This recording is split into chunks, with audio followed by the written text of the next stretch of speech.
Ever since I was a little kid, I knew I wanted to make movies. I didn't know exactly what that would entail or exactly what that would mean, but I knew I wanted it.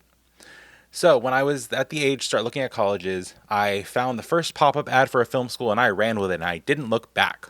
Looking back on it now, I probably should have done a little more research, but either way, I picked a school and I went for it. I got accepted, moved cross country, and then I started going to film school. There's a lot of stuff I probably should have looked into or known about before I went that I didn't do or know about yet. Either way, I want to help you so you don't make the same mistakes I did. These are the top 10 things you need to know before going to film school. 1. The very first thing was something that was said a million times my first day, and it was the term DP. This was thrown out a lot. Who's your DP? Do you have a DP? Do you want to be a DP? DP, DP, DP. And I was like, I don't know what that means. I personally have no shame or embarrassment in my life. I don't understand the concept of embarrassment or shame. So I stood up and I said, what's a DP?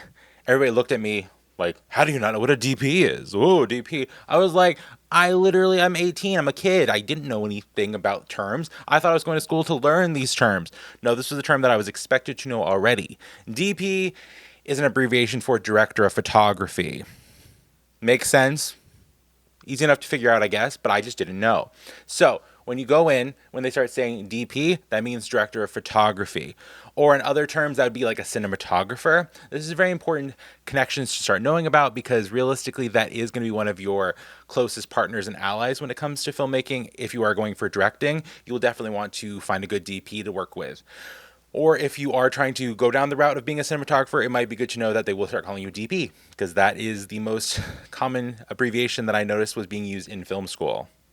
2. The next one, do not, I repeat, do not admit to never having seen The Godfather. I guess the helpful hint would be to tell you to go watch The Godfather before going to film school, but I think that might be slightly hypocritical because to this day I still haven't seen The Godfather. Honestly, I'm too busy rewatching Friends for the millionth time. I don't have time to watch The Godfather. But seriously, this is a very important one. Do not admit to never seeing The Godfather. This was something that I made the foolish mistake of admitting to in my filmmaking class. I was met with awe. People audibly gasped when I said I had never seen The Godfather, nor do I really have an urge to watch it. It seems very long. It's probably great. I just haven't got around to it. And they all lost their minds. They're like, how do you call yourself a filmmaker if you've never watched The Godfather? My response was, have you ever watched Repo the Genetic Opera? And they all looked at me and said, what are you talking about? And I said, we're not the same. I'm into horror. Ugh. Anyway, so my helpful hint for number 2 is do not admit to have never seen The Godfather. Or I guess you could watch The Godfather. I don't know. I can't tell you what to do. I'm not going to watch it probably. Maybe one day. 3. In the same vein of talking about movies that you've seen and haven't seen, it is very important to have a favorite film school movie. It's okay to have interests. It's okay to have movies that you enjoy for fun. Like, we all love something that just makes you feel good and it's just fun to watch. This doesn't mean you should admit to your favorite movie being Sharknado in film school. I love Sharknado. I think it's peak cinema, but doesn't mean you should say that. You need to pick a movie that's a little bit more artsy, something that might be a little bit more profound to say is your favorite movie. Like, me personally, my favorite movies are The Addams Family, Josie and the Pussycats, and Sucker Punch. But in film school, my favorite movie is The Girl with the Dragon Tattoo. I do love that movie. It doesn't mean I want to watch it every weekend. It's a little heavy sometimes. I love it. Great quality, but it's a little heavy. But the difference is that it's considered a more artsy film, more cinema. So honestly, saying to people in film school when they say, what's your favorite movie? I say Girl with the Dragon Tattoo because it is more of a conversation starter. It does open up the book for a little bit more of a conversation. If you don't have any weird kind of artsy type movies like that, I'd say just say anything with directed by Fincher. Then normally it's pretty solid. People are gonna go, oh yeah, I love them, yeah. It'll help you out a lot. Also, just any of his work is pretty good, so just check out David Fincher's work. It will definitely help you get along better in film school. Number 4, I would say something that I thought I knew was directors. I thought I knew filmmakers' names. In reality, I got there and I knew Tim Burton and Steven Spielberg.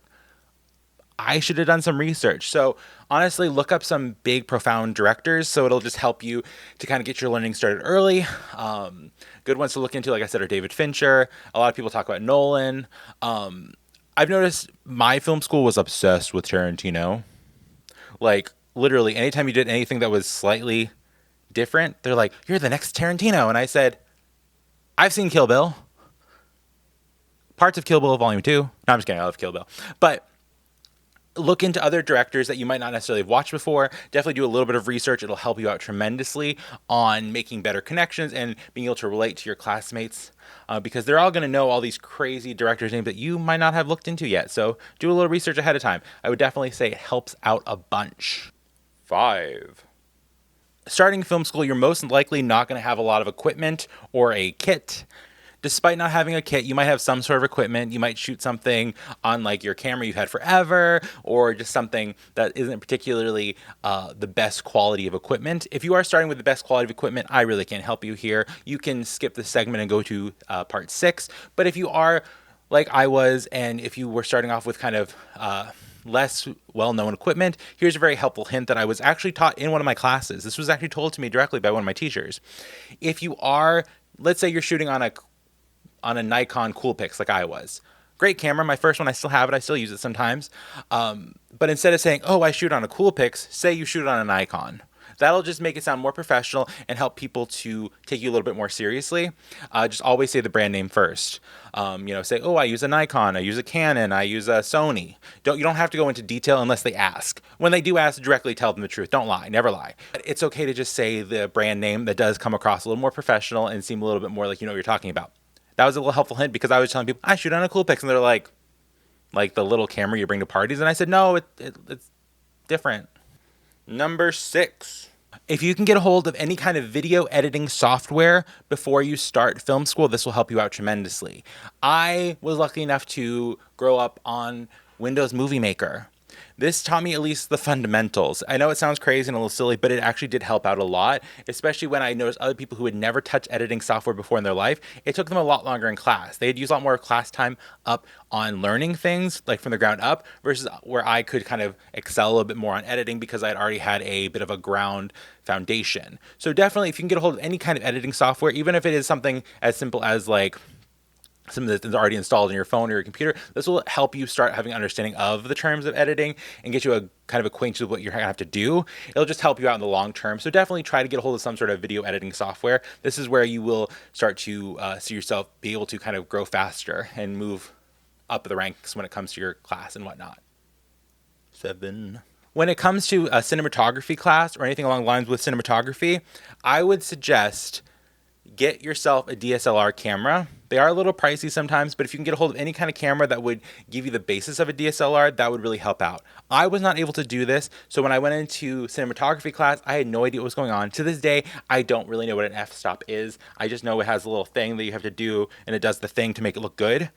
I had to learn a lot of that through trial and error after school, and I wish, honestly, I would have had that during my actual school process, because then I could have been more hands-on. I understand not all of us can afford to buy DSLR cameras, or you're already spending a lot to go to school, so you can't afford to buy an extra camera or whatnot. So if you can't get a hold of one, definitely see if you can get some schedule some extra time, possibly with like the class camera or with one of the school's equipment, so you can see it more hands-on. I did not do that, and it took me I've been out of school for about 10 years now, and I'm still barely acquainted with cinematography. So it would help you out a lot just to have it so you can have more of a hands-on learning. This is 8.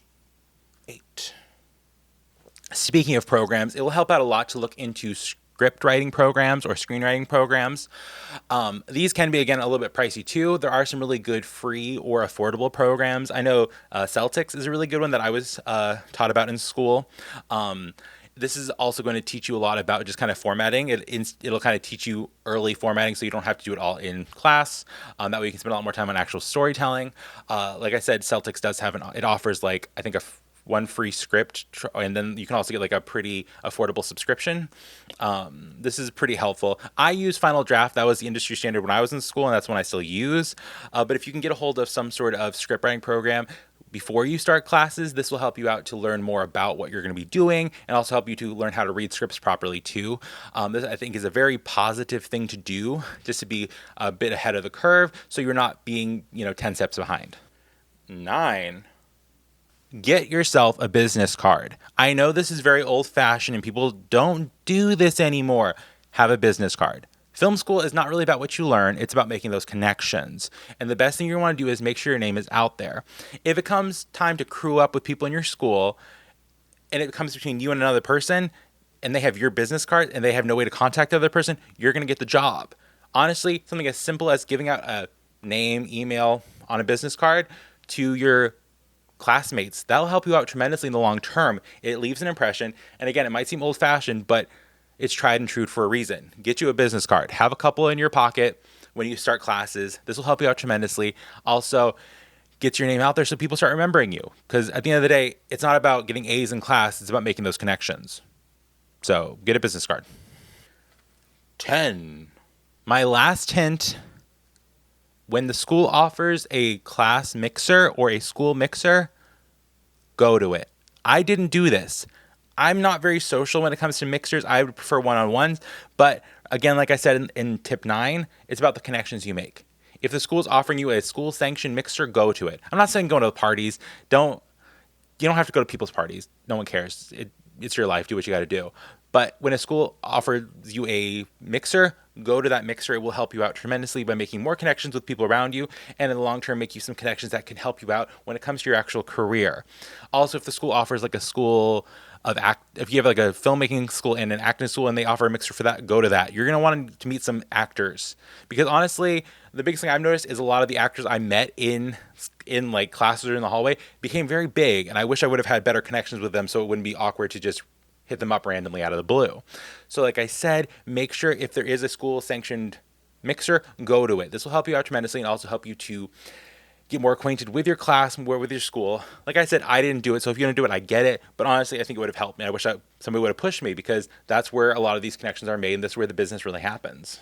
Those were the 10 helpful hints that would have helped me out tremendously going into film school. I want to share that with you to help you out in your journey.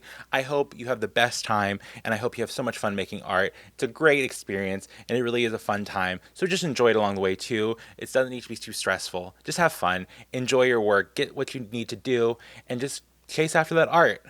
Thanks for watching. Bye.